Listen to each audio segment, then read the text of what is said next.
Assalamualaikum warahmatullahi wabarakatuh. Selamat pagi, selamat siang, selamat malam. Baik, saya Yuda Praja, salah satu dosen dari Universitas Abdurrahman Saleh, Situbondo. Pada kesempatan hari ini saya akan menjelaskan ataupun memaparkan dari hasil pengabdian saya, pengabdian kepada masyarakat dengan judul Membangun Kemandirian Ekonomi pada sektor unggulan di masa pandemi COVID-19 serta meningkatkan kualitas mindset dan peranan pemuda di era society 5.0. Tujuan dan target yang ingin saya capai dalam pengabdian pada masyarakat ialah melakukan pembentukan kelompok kepemudaan yang ada di desa Pancoran Kabupaten Bondowoso dengan meningkatkan UMKM terutama pada sektor lokal yang memberikan pendampingan terhadap kepemudaan tersebut, baik pemuda yang belum memiliki usaha ataupun pemuda-pemuda yang sudah memiliki usaha, bahkan pelaku-pelaku UMKM yang sudah bergerak di desa Pancoran itu sendiri. Di mana pada COVID-19 yang sudah saya pakai sebagai di masa-masa COVID-19 ini, nah terjadi banyaknya dampak yang mengakibatkan pelaku UMKM mati, bahkan gulung tikar. Alasannya adalah apa? Karena mereka tidak bisa melakukan pemasaran, karena mereka tidak bisa menjajakan produk-produknya. Kenapa? Karena terjadi yang awal mulanya adalah terjadi PSBB, selanjutnya adalah PPKM seperti saat sekarang. Produk-produk yang mereka jual yang biasanya sampai keluar kota, bahkan sampai keluar pulau, tidak bisa mereka jajakan. Alhasil banyak pelaku UMKM yang gulung tikar. Nah, kesempatan emas bagaimana cara saya untuk memberikan suatu pola berpikir. Adanya yang namanya COVID-19, apakah kita harus berdiam diri? Tidak. Jadi saya berusaha untuk memberikan suatu pola berpikir yang terbaru. Ialah apa? Kita memanfaatkan kecanggihan teknologi seperti saat sekarang. Banyaknya pemuda yang belum memanfaatkan kecanggihan teknologi, misalkan seperti HP. Saat sekarang gadget, siapa yang belum punya gadget? Siapa yang tidak punya gadget? Rata-rata cenderung anak muda sudah banyak menggunakan gawai, sudah memiliki gadget. Nah, kesempatan emas pula saya lakukan para pemuda-pemuda di mana mereka yang tidak bekerja ataupun pengangguran, saya berusaha untuk kumpulkan, kita berikan pelatihan, saya berikan pendampingan bagaimana caranya untuk memanfaatkan gadget yang dia miliki. Dengan cara apa? Dengan cara menawarkan produk-produknya. Salah satunya atau diantaranya adalah sosial media.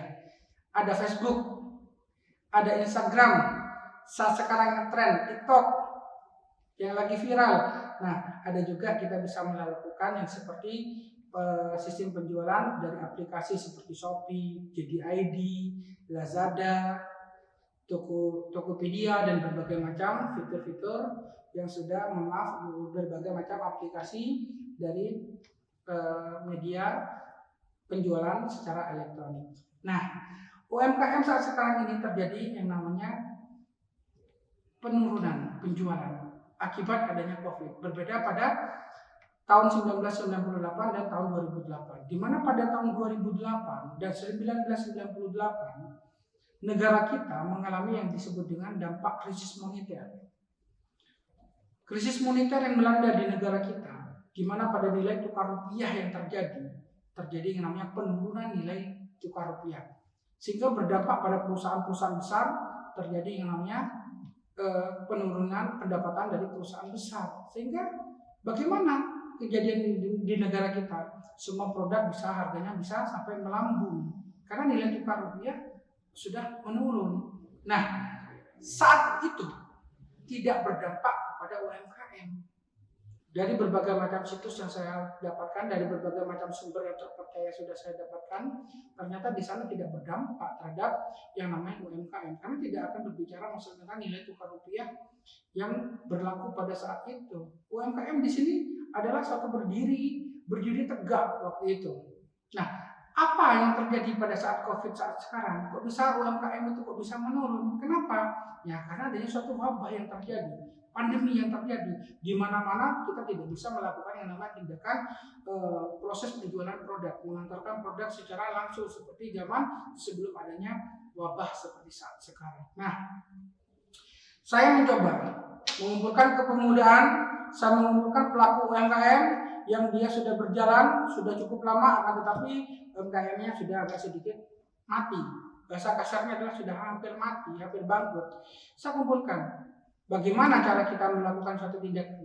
Ternyata saya memberikan suatu bentuk pendampingan. Pendampingan yang saya lakukan adalah untuk kepemudaan, saya melatih pemanfaatan pola berpikir dia, di mana seorang pengangguran dia jangan hanya menjadi penikmat dengan adanya seperti Society 5.0, dengan adanya gawai, dengan adanya gadget yang sudah kita miliki saat sekarang.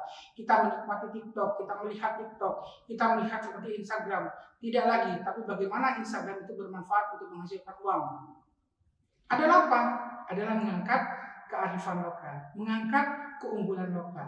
Di desa Pancoran banyak yang namanya singkong. Di Bondowoso banyak singkong. Bagaimana singkong? Sudah singkong itu sudah bisa kita olah, bisa menjadi keripik. Keripik varian rasa. Yang kedua, tape. Tape sudah menjadi ciri khas Kabupaten Bondowoso. Tapi bagaimana tape tersebut kita bisa menggunakan varian rasa? Itu yang saya lakukan dengan kerjasama dengan kepemudaan dan pelaku UMKM. UMKM yang saya dapat, salah satunya adalah para pelaku usaha kerupuk, di mana pada kerupuk tersebut yang dulunya sangat mudah bisa dikantarkan di Kabupaten Jember sampai ke Kabupaten Situbondo, bahkan sampai ke Sakaresidenan, di sana bisa terjamah. Nah, dengan adanya PSBB dan PPKM tersebut, proses penjualan UMKM tersebut sangat menurun. Sehingga apa yang terjadi? Banyak karyawannya yang sudah menganggur, yang dulunya karyawannya banyak sekarang menganggur. Nah, dari sanalah saya untuk mencoba mengangkat bagaimana cara kita sebagai pelaku usaha untuk memasarkan produk tersebut. Nah, mau tidak mau kita bermain di media sosial. Yang paling sangat mudah adalah Facebook. Kita menggunakan yang namanya forum jual beli. Kita tawarkan di sana. Ada yang memesan berapa pesanan, maka kita antar. Kita melakukan yang namanya sistem jemput bola. Kalau kita menunggu seperti yang dulu yang terjadi, maka kita akan mati, tergilas oleh keadaan. Maka inilah yang kita manfaatkan adalah menggunakan media sosial. Media sosial itulah yang akan kami lakukan. Berjalannya waktu, berjalannya pendampingan yang saya lakukan, banyak pemuda-pemuda, alhasil dia sudah mengerti dan memahami kegunaan gadget yang dia miliki. Perkumpulan yang kami lakukan tidak lagi hanya sekedar nongkrong biasa. Tapi perkumpulan yang kami lakukan adalah bagaimana cara kita bertukar pikiran menghadapi wabah yang terjadi COVID-19 ini yang terjadi. Mau tidak mau COVID ini sudah terjadi. Inilah poin yang akan kita lakukan. Bagaimana ketika kita melakukan nongkrong, kita melakukan tukar pemikiran, pola berpikir yang saya harus lakukan. Pola pikir yang seperti apa? Pola berpikir yang dulunya hanya kita memanfaatkan media sosial, HP kita, hanya sekedar untuk chattingan, Facebook, say hello dengan teman, maka kita lakukan dengan cara mencari uang. Facebook salah satunya adalah kita bisa berjualan produk-produk lokal kita. Keunggulan lokal yang paling utama yang ada di Kabupaten Bondowoso, terutama di desa Pancoran. Apa yang terjadi? Apa yang ada di sana? Oh, di sana ada singkong. Manfaatkan. Itulah yang saya harus lakukan. Pemanfaatan keunggulan lokal itu harus yang paling utama. Kenapa? Karena apa yang ada di sekitar kita, sekiranya kita bisa lakukan, kita manfaatkan saja. Kita bisa menghasilkan uang, ya monggo, kita bisa lakukan. Kita jangan hanya sekedar menunggu, tapi setidaknya kita harus jemput bola. Yang dimaksud dengan jemput bola adalah kita memiliki produk, kita tawarkan. Kita membuat sedikit sampel, kita tawarkan. Ada pesanan, maka kita buat produk yang agak sedikit banyak, sesuai dengan pesanan. Tapi di sisi lain, kita tidak hanya sekedar berfokus pada satu produk tersebut.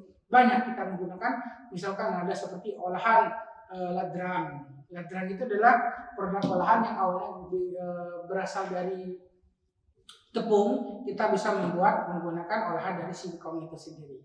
Nah, banyak produk yang sudah kita lakukan. Yang paling unggul adalah produk-produk kearifan lokal atau keunggulan lokal yang ada di desa tersebut. Salah satunya adalah singkong.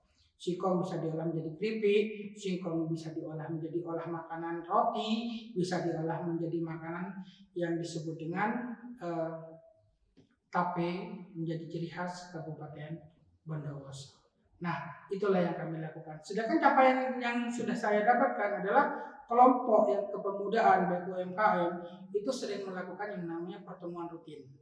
Baik 1 minggu 1 kali, bahkan dia bisa setiap kali ketika ada suatu ide pemikiran dia bisa kumpul, dia sudah bisa memiliki yang namanya grup WA, WhatsApp. Jadi dari sanalah dia sudah bisa melakukan yang namanya sharing setiap saat.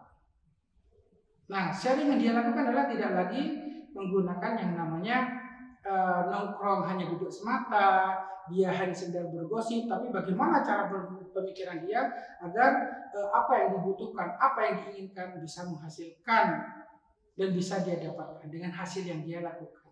Itulah yang saya lakukan. Jadi peranan pemuda itu sangat penting. Peranan pemuda itu sangat penting. Kenapa? Karena pemuda lah yang akan merubah keadaan, merubah ke arah yang baikkah atau merubah ke arah yang burukkah. Dari sanalah yang saya lakukan. Ketika sudah berjalan pada posisi yang buruk, bagaimana cara kita untuk mengarahkan lebih yang baik?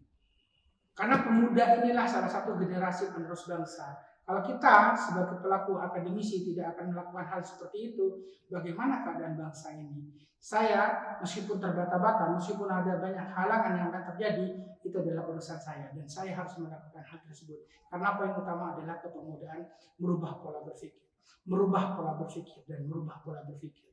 Keadaan sekarang sudah mau tidak mau adanya COVID-19, kita terbentur dengan keadaan, terbentur dengan wabah, terbentur dengan PPKM. Apa yang harus dilakukan? Tidak terbentur dengan dunia maya, tidak terbentur dengan gadget, tidak terbentur dengan pasar e-commerce. Maka inilah yang akan kita lakukan. Kita melakukan yang namanya pemanfaatan media sosial untuk melakukan transaksi penjualan. Itu yang saya lakukan. Jadi banyak luaran yang sudah saya dapatkan, banyak hasil yang sudah kita dapatkan. Ya, satu, kepemudaan terus berjalan. Yang kedua, pemahaman. Ketiga, pendampingan terus ada ini. Meskipun kelak pengabdian ini tetap sudah berakhir, tapi pengabdian ini saya tetap akan jalankan sampai dengan titik darah penghabisan yang saya lakukan. Mungkin itu yang bisa saya sampaikan, mungkin ini yang bisa saya jelaskan, dan mohon maaf jika ada tutur kata yang kurang berkenan. Saya hanya manusia biasa, saya cenderung banyak melakukan tindakan dengan berbagi dengan kepemudaan, terutama adalah kepemudaan, karena saya juga jebolan dari remaja masjid dan juga remaja musalah, jadi saya mau tidak mau saya suka melakukan pengabdian ini dengan poin kepemudaan dengan merubah pola berpikir. Terima kasih banyak. Akhir kata, wabillahi taufiq wal hidayah. Wassalamualaikum warahmatullahi wabarakatuh.